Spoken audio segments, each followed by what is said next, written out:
taara mana gɛlɛya sɔrɔ olu bɛ se ale de nɔfɛ u taa nɔfɛ ale bɛ opération kɛ mais a nana a y'a ka problème fɔ a ka diplôme ti ka a ma jɔyɔrɔ sɔrɔ n'a ye a ma jɔyɔrɔ sɔrɔ a ko vraiment ale ye koba kɛ Mali la mais a lakodɔnnen tɛ u ma ale dɔn mais an taa n'a ye Gabon parce que an ye session min kɛ Gabon an taara n'u ye an ye grade d'u ma an ye professeur titulaire d'a ma k'a jira la k'a ye baaraba de kɛ a ye min kɛ vraiment a ka dɔgɔ minnu y'a kɛ farafinna donc an y'o d'a ma a nana a y'a vraiment clinique b'a bolo a bɛ baara la u ka ca kosɛbɛ donc c'est pour montrer que vraiment nin ye dɔnni hɔrɔnya de c'est-à-dire an ye hɔrɔnya ta dɔnni yɔrɔ fan fɛ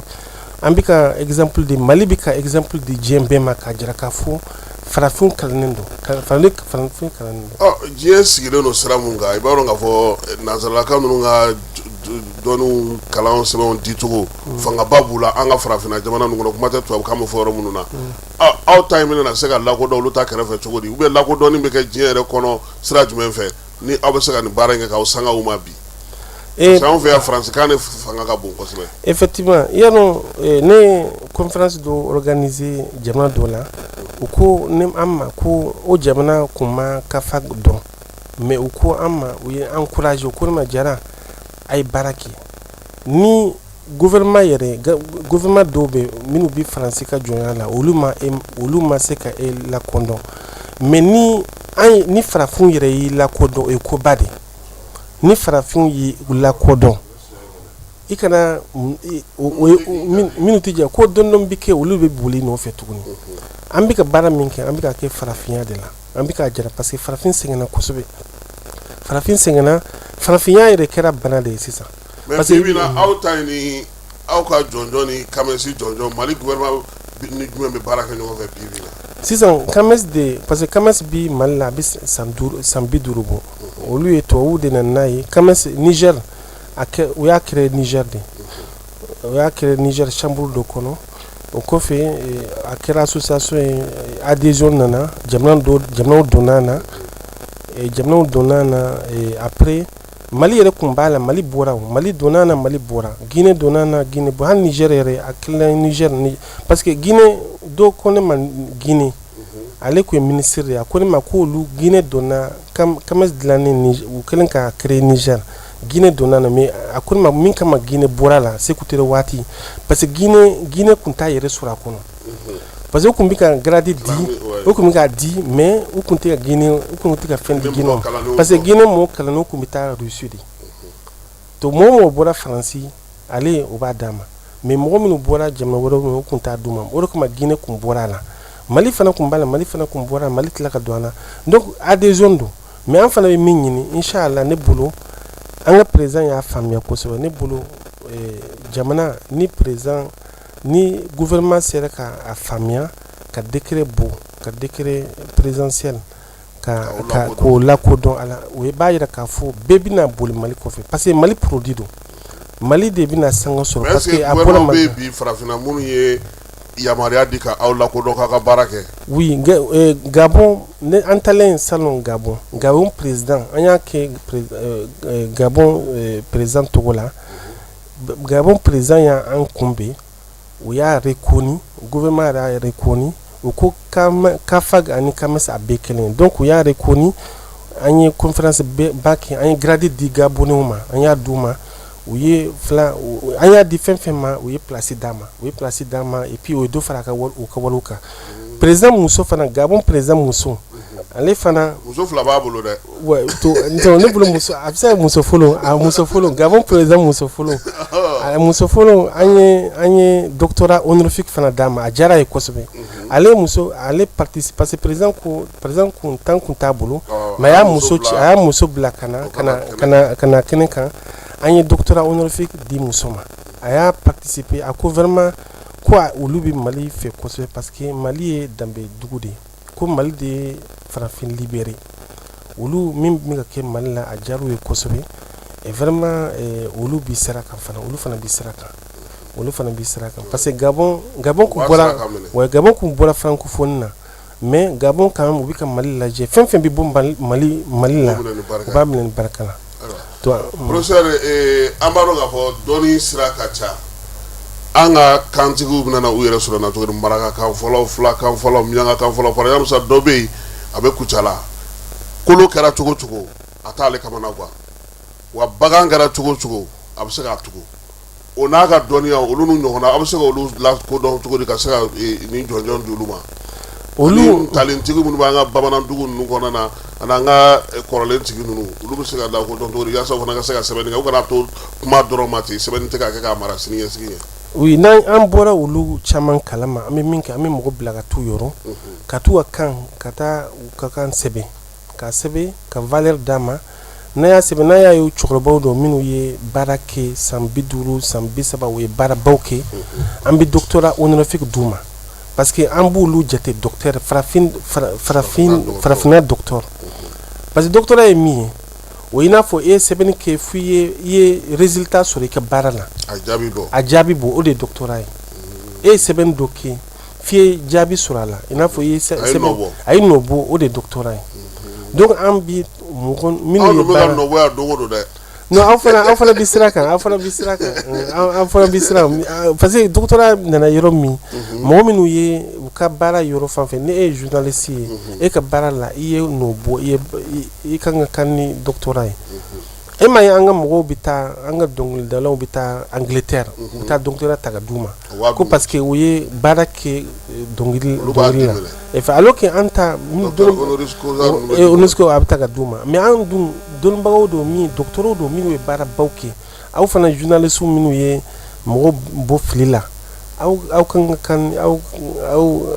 kan ni fɛn ni doctorat ye donc o de y'an ka baara ye k'a jira k'a fɔ fɔlɔfɔlɔ la farafinna kun tɛ se ka titre ta ka di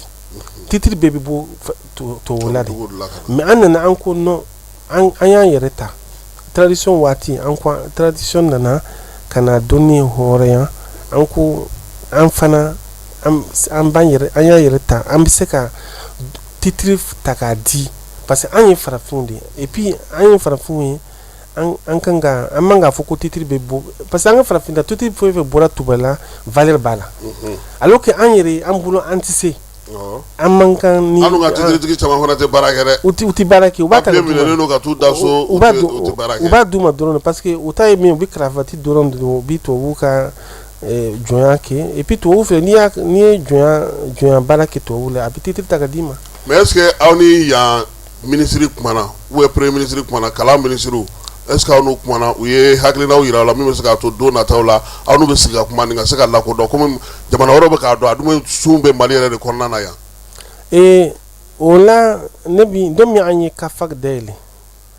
gouvernement o y'a sɔrɔ Choguel kun ye premier ministre ye u ye représentant bila ka na CAFAC dayɛlɛ o kun ye ale ye premier ministre remplacé o y'a sɔrɔ Isaka Jara ale de nana ka gouvernement remplacé an ye CAFAC dayɛlɛ Mali la c'était officiel an nana ni recteur université Bamako ye Seba Traoré qui était professeur ale kun ye recteur ye Diabète Bamako la université Bamako ani mɔgɔ baw nana députéw nana mɔgɔ caman an y'a dayɛlɛ o kɔfɛ premier ministre kura min nana docteur Abdoulaye Maiga an ye ci se yen nɔ an ye courrier di ko an b'a fɛ k'a ye mais u ma rendez-vous d'an ma fɔlɔ mais pour normalement an ka suhe min ye an ka rencontrer k'an ka taabolo fɔ a ye parce que n'an ma se ka n'an y'a rencontrer n'a y'an ka ko faamuya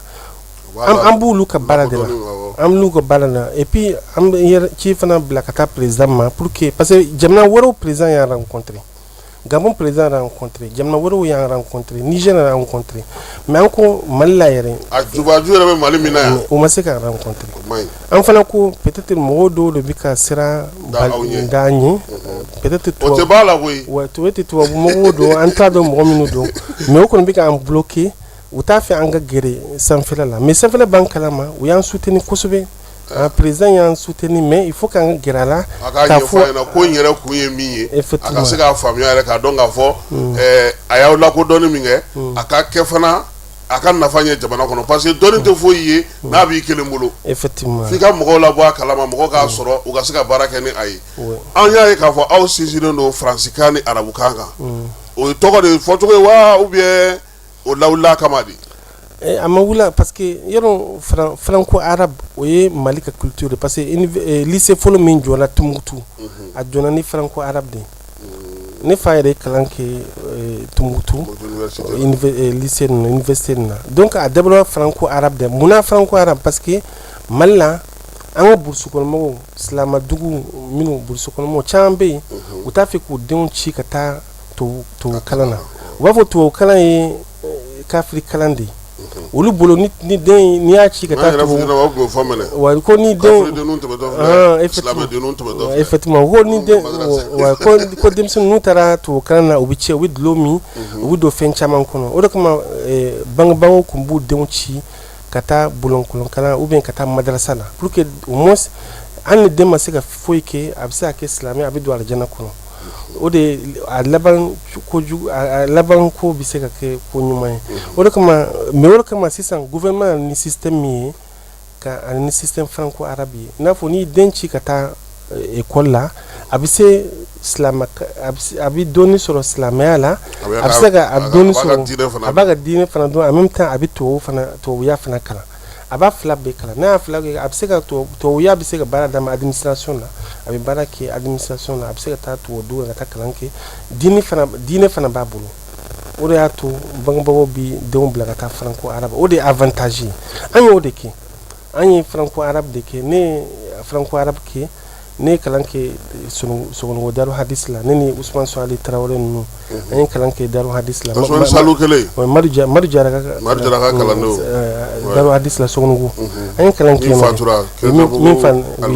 imamu ne ye kalan kɛ ale de yɔrɔ en 86 ne ni Usman Tarawele an kun bi classe kelen na après an tila ka ɲɔgɔn sɔrɔ Niger Université Islamique la an ye kalan kɛ yen nɔ fana an ye spécialité donc ne spécialité ke Niger o kɔfɛ ne tila ka bourse sɔrɔ ka taa français ka taa kalan kɛ tuguni mais n'a sɔrɔ ne kun ma franco arabe ne kun se ka taa kalan kɛ tubabudugu la o de ye avantage ye i bi français kɛ i bi tila ka arabu kɛ culture fila b'i bolo ni culture fila b'i bolo fana i ka dɔnni dayɛlɛlen don i bi ko caman faamuya diɲɛ na ayiwa mais aw yɛrɛ bɛ baara kɛ cogo di ka faki yɛlɛlen don ka université dɔ de dayɛlɛ wa ou bien a b'a ka ko kɛ cogo di Kafak yɛrɛ nana idée an ye université dɔ dayɛlɛ ne delila ka université dɔ dayɛlɛ Niger ne tila ka dɔ dayɛlɛ Mali la Mali ta ye université africaine franco arabe